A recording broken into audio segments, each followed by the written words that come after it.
৪০তম BCS থেকে সহকারী শিক্ষক হলেন ১৩৮ জন।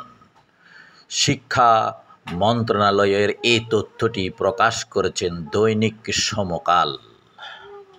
প্রিয় দর্শক, চ্যানেল দর্পণের পক্ষ থেকে আপনাদেরকে স্বাগত জানাচ্ছি।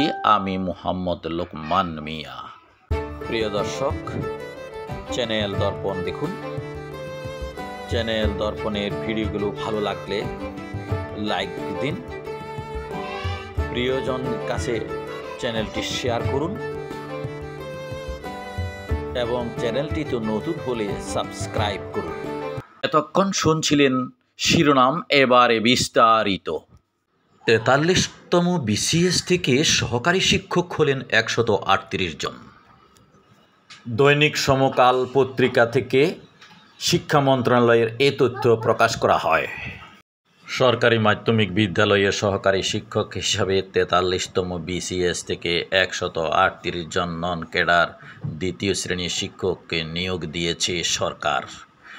একই সঙ্গে তাদের বিভিন্ন বিদ্যালয়ে পদায়ন করা হয়েছে। ৭ অক্টোবর মাধ্যমিক ও উচ্চশিক্ষা অধিদপ্তর মাউসি তাদের যোগ দিতে বলা হয়েছে। বৃহস্পতিবার শিক্ষা মন্ত্রণালয়ের মাধ্যমিক ও উচ্চশিক্ষা বিভাগ থেকে জারি করা এ সংক্রান্ত প্রজ্ঞাপনে তাদের পদায়ন করা হয়।